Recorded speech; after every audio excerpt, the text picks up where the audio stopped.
Vote কারচুপি না, ডাকাতি হচ্ছে ওইখানে। তবে বাংলাদেশের সবচেয়ে বড় গুন্ডা মাস্তানদের একটা আখড়া পরিণত করেছে শাহজাহানপুরে মির্জা আব্বাসের। এটা বিচার করে আমরা ছাড়বো বাংলাদেশে ইনশাআল্লাহ। হাতে টিক চিহ্ন আছে, তারা ভোট কেন্দ্র থেকে বের হচ্ছে না, ধানের শীষের জন্য কাজ করতেছে। যে আমাকে অবরুদ্ধ করে তারা রেখেছিল, কারণ পরে সেনাবাহিনী এসে উদ্ধার করে মাইট দেওয়ার জন্য অবরুদ্ধ করে রাখছে, মাইট দিছে। আজকে সেগুন বাগিচা কেন্দ্রে আসলাম, এটা মোটামুটি ভালো অবস্থায় আছে এখানে পরিবেশ। শাহজাহানপুরে কেন্দ্রে গিয়েছি, আমাদের এজেন্টকে 3 ঘন্টা তারা অবরুদ্ধ করে রেখেছে, ঢুকতে দেয়নি। তাহলে ওই সময় কি হয়েছে সে বিষয়গুলো কিন্তু আমরা জানি না, কতগুলো ভোট ডাকাতি তারা করেছে। সেখানে যে মহিলাদের যে সিরিয়াল, এটাকে স্লো করে রেখেছে, ভোট দিতে দিচ্ছে না। এরপরে আমরা রেলওয়ে কলোনি উচ্চ বিদ্যালয়ে গেলাম, সেখানে যে প্রিজাইডিং অফিসার আছে তিনি ডিরেক্টলি ভোট ডাকাতি করতেছে, এবং অনেক ভোটার যারা ভোট দিয়েছে হাতে টিক চিহ্ন আছে, তারা ভোট কেন্দ্র থেকে বের হচ্ছে না, ধানের শীষের জন্য কাজ করতেছে।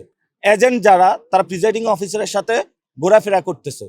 তাহলে এটা তো ডিরেক্টলি এটা কোনো গণতান্ত্রিক পদ্ধতি না। আমরা বের হলাম, আমাদেরকে স্লেজিং করা হলো, আমাদের উপর অ্যাটাক করা হলো, সেনাবাহিনীর সামনে আমার মাথায় আঘাত করা হয়েছে, আমাদের 3 জনকে কিল, ঘুষি, থাপ্পড়, লাথি দেওয়া হয়েছে। এগুলা বাংলাদেশের সামনে, মানুষের সামনে ওপেনলি ভিডিওর সামনে এসেছে, এবং সেখানে অনেকগুলা সন্ত্রাসীকে কেন্দ্রের বাহিরে তারা জড়ো করেছে। তো যে মহিলা কলেজ এবং রেলওয়ে কলোনি উচ্চ বিদ্যালয়, দুইটাতে ভোট ডাকাতির মহা উৎসব চলতেছে। আমরা সবাইকে বলবো, ভয় পাবেন না, ইনশাল্লাহ আমরা মাঠে আছি, ইনশাল্লাহ মাঠে থাকবো। আপনারা নির্ভয়ে ভোট কেন্দ্রে যাবেন, ভোট দিবেন, ভোট কেন্দ্রের সামনে দাঁড়িয়ে থাকবেন। যদি কেউ ভোট ডাকাতি করতে আসে তাদেরকে গণপ্রতিরোধ করবেন। এবার হলো প্রতিরোধের সময়, আর মারি খাওয়ার সময় নাই। ইনশাল্লাহ সুষ্ঠু ভোট হচ্ছে কিনা? যে আমাকে অবরুদ্ধ করে তারা রেখেছিল, কারণ পরে সেনাবাহিনী এসে উদ্ধার করে মাইট দেওয়ার জন্য অবরুদ্ধ করে রাখছে, মাইট দিছে। হ্যাঁ মারছে তো, ইনজুর্ড হয় নাই, মাথার মধ্যে ঘুষি দিয়েছে। এখন পর্যন্ত ভোট সুষ্ঠু হচ্ছে কিনা, ভোট কারচুপি হচ্ছে কিনা? জি, অবরুদ্ধ করাটা সেনাবাহিনীর সামনে ভিডিও আছে, সবাই ভিডিও দেখছে। আমি সেনাবাহিনী, দেশপ্রেমিক সেনাবাহিনী নিয়ে কোনো কথা বলবো না, তারা অনেক জায়গায় ভালো কাজ করতেছে।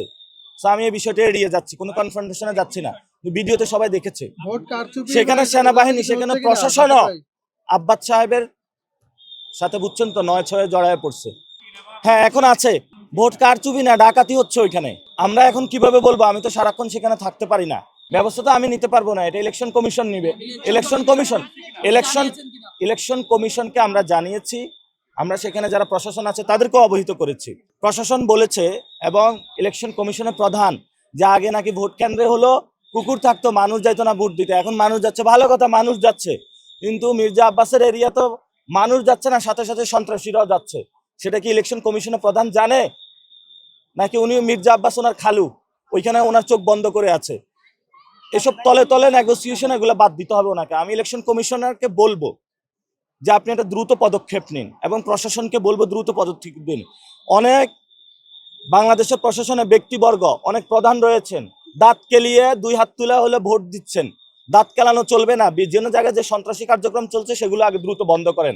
আমাদের পুরো বাংলাদেশে অনেক এজেন্টকে ধরে নিয়ে মারধর করা হচ্ছে, এবং দানের শীষে আগেই সিল দেওয়া। তো এটা কি গণতন্ত্র? এটা কি বেগম খালেদা জিয়া?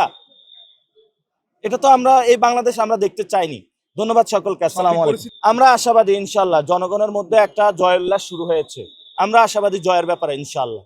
সেটা আমরা জোটগতভাবে সিদ্ধান্ত নেব, পরিস্থিতি দেখে। এখনো সময় আছে, সেই সময়টা শেষ হোক তারপরে। কিন্তু এটার অবশ্যই বাংলাদেশে বিচার হবে। আমি বলেছি, মির্জা আব্বাসের এটার বিচার করে আমরা ছাড়বো বাংলাদেশে, ইনশাল্লাহ।